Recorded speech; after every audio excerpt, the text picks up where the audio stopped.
So kom ons in die einde van die begin, die einde van die eerste boek van die Bybel. Ons het in hierdie kwartaal gekyk na Genesis. Ons tema, jaar van groei, het begin met nuwe beginne. En so het ons die afgelope kwartaal gekyk na waar dit alles begin het, die boek van Genesis. En ons het stil gestaan by karakters soos Kain en Abel, Noag, Adam en Eva, Jakob en dan natuurlik Josef. Ons het vir Josef ontmoet hier in Genesis 37, waar hy eintlik 'n mate van arrogansie gehad het en eintlik iemand was wat vreeslik opgeblaas was deur sy pa en sy broers het 'n weerstand in hom gekry. En ons het gesien hoe hy eintlik deur hel gegaan het. Gaan kyk maar, as jy bietjie wil inhaal wat gebeur het, kan jy lees van Genesis 40 af, maar ons sien hierso iemand wat regtig deur die rowwe tye van die lewe gegaan het. En ek dink dit is gepas dat ons kom, dat hierdie boek eintlik eindig met die einde van Josef se lewe. En ons sien hierin hoe die einde van Josef se lewe eintlik die begin is van die res van Israel se storie. Nou daar is baie geleerdes wat sê dat hierdie 'n literêre eenheid is wat later bygevoeg is, wat dan nou uiteindelik Genesis en Exodus aan mekaar verbind as 'n literêre eenheid. Maar as ons net gaan kyk na Josef se verhaal, en dit wat die woorde wat hy sê hierso vir sy vir die mense wat om hom is wanneer hy sterf, dan sê dit vir ons maar alhoewel Josef se lewe eindig, begin iets groots, begin iets nuuts. En ons sien in hierdie karakter sien ons hoe iemand regtig deur die lewe getref word. Waar hy in 'n put gegooi word, as 'n slaaf verkoop word, waar hy valslik beskuldig word, in die tronk gegooi word. Dis ongeregtigheid na ongeregtigheid wat vir Josef tref. Hy word 'n slagoffer daarvan, maar ten spyte van dit groei hy in hierdie wonderlike mens in wat hier op sy sterfbed lê en onthou wat die beloftes van God is en hoe hy sy nakomelinge herinner aan God se beloftes en eintlik vir hulle sê, maar die bal is in julle hande. Dit is belangrik dat julle hierdie belofte aan moet vashou, dat dit vir julle hoop moet gee, dat julle moet vorentoe gaan hiermee, want God bly getrou en alhoewel ons lewens eindig, dit is nie die einde van God se plan nie. So ons gaan saam lees uit Genesis 50 uit, vers 26 tot by vers 22 tot by vers 26.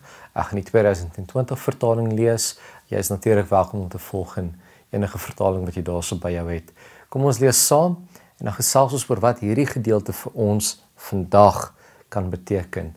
Ons wat deel is van God se beloftes, ons wat deel is van hierdie verbond, hierdie verbintenis het met God en wat dit uiteindelik beteken vir ons as gelowiges wat lewe hier vandag. Kom ons lees saam. Josef het in Egipte bly woon, hy en sy familie. Hy het 110 jaar lank geleef. Josef het die derde geslag van Efraim se nakomelinge gesien. Ook die kinders van Machir, die seun van Manasse, is op Josef se knieë gebore. Josef het vir sy broers gesê, ek gaan sterf, maar God sal beslis aan julle aandag gee en julle uit hierdie land laat optrek na die land wat hy met 'n eed beloof het aan Abraham, Isak en Jakob. Josef het toe die Israeliete 'n eed laat aflê met die woorde, God sal beslis aan julle aandag gee. Neem dan my beendere hiervandaan saam. Josef het gesterf toe hy 110 jaar oud was. Hulle het hom gebalsem en in Egipte in 'n kus geplaas. In meeste van Hollywood se films, veral in Disney flieks, het ons die term gehoor, and they all lived happily ever after. En dit is altyd so snaaks hoe Hollywood hierdie onderwerp van die eindigheid van lewe probeer vermy deur daai ding te sê. And they all lived happily ever after. Bietjie van 'n leuen, nê? Wie van julle het nog altyd net 'n gelukkige lewe gehad? En daai woordjie ever after, asof die held of heldin in hierdie storie nie gaan sterf nie, hulle gaan vir ewig leef en hulle gaan altyd gelukkig wees vir die res van hulle lewe. Dit is hoe die storie eindig. Want dit sou 'n bietjie sleg gewees het as die storie geëindig het and they all eventually died and they weren't always happy. Dit sou nie lekker gewees het om dit te hoor nie. Sien, ons kyk films soos dit om te ontsnap van die werklikheid wat hierdie gedeelte ons juist mee konfronteer, en dit is die eindigheid van die lewe. Ons sien in hierdie verhaal hoe die hero, Josef, se lewe tot 'n einde kom. Nou daar is wel 'n bietjie van 'n nuance in die teks, die jaartal, 110 jaar, hoe oud Josef geword het. As jy bietjie meer daaroor wil weet, kyk na ons Bybelstudie video, maar in kort gaan dit daaroor dat daai syfer 110 jaar was 'n simboliese syfer. Dit was 'n metaforiese getal gewees, veral in antieke Egipte, wat wys op 'n volmaakte leeftyd. So met ander woorde, in 'n mate sê hierdie gedeelte, maar Josef het 'n volmaakte lewe gehad, hy het 'n vol lewe gehad, en eintlik eindig hierdie gedeelte met 'n herinnering van God se belofte aan Abraham, ook later aan Jakob, waar ons sien dat Josef se hy sien die derde geslag na hom. Hy sien met ander woorde hoe God se beloftes van vrugbaarheid, van vermeerdering tot vervulling gekom het, want hierso is die mense om hom, en dan natuurlik die beeld van die kind wat op Josef se skoot neergesit word. Dit is 'n simbool van aanneming gewees in daai tyd, om te sê, maar jy word deel van hierdie belofte van God gemaak, jy word deel van hierdie verbond gemaak, jy is deel van hierdie verbintenis. Nou, alhoewel Josef 'n klomp Egiptiese gebruike daarso aangeneem het, ons sien selfs hoe hy vroeër in die hoofstuk sy vader Jakob gaan begrawe het en ook gebalsem het, en balseming wat 'n Egiptiese gebruik was op daai tyd. Dit vat nie weg van sy kern van wie hy is nie. Hy word herinner aan, en hy herinner eintlik sy kinders aan, maar onthou, julle is Hebreërs, julle is kinders van God, dit is wie julle is, en dit is hoekom julle hierso is. En hy oorhandig eintlik daardie verbintenis aan sy nageslag, aan sy broers, die mense wat daar by hom is, en hy sê, maar dit is nou in julle hande, julle moet voortleef met die belofte van hierdie hoop wat God uiteindelik vir julle gegee het, en hy laat hulle eed aflê om te sê, maar ons gaan vashou aan God se beloftes. En dit is my wonderlik dat Josef op 'n plek was waar hy dit kon doen. Hier sê aan die einde van sy lewe, hy onthou hierdie belofte, maar tog het dit nie vir hom waar geword nie. Hy lê op sy sterfbed. Hy weet hy gaan nie hierdie belofte sien waar word in sy lewe nie, maar tog verloor hy nie hoop nie. En hy besef, maar hy is deel van iets groter as die dood. Dat God se beloftes, hierdie verbond, hierdie verbintenis, is groter as die dood.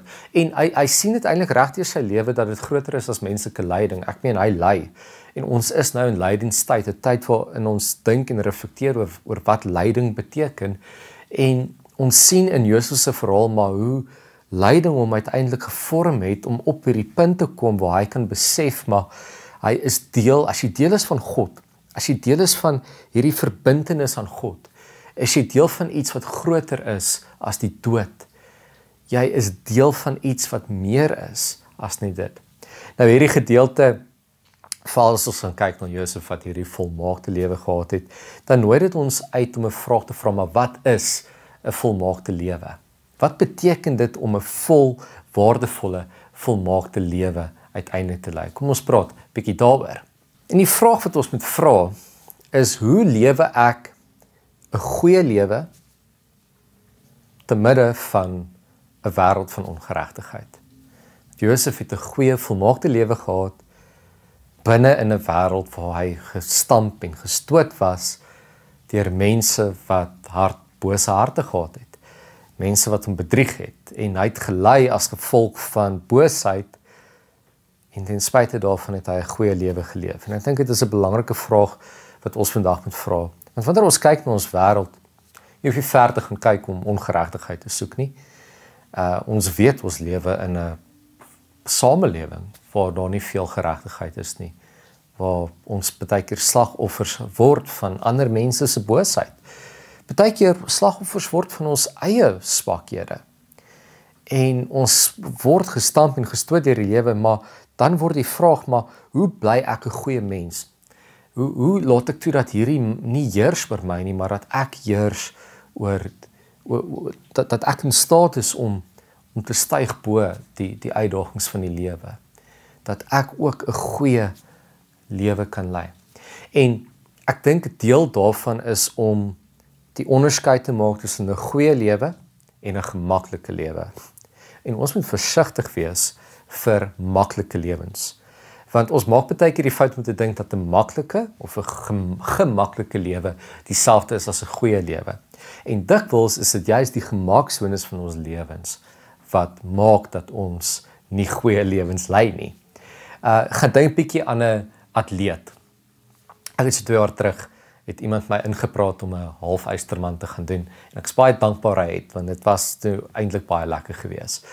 Maar en in daai tyd, deel van hoekom ek dit gedoen het, is ek was nie baie tevrede met my gesondheid op daai stadium nie. Ek was bietjie oorgewig en ek het saam met hierdie vriend begin oefen 16 weke van intense cardio oefening.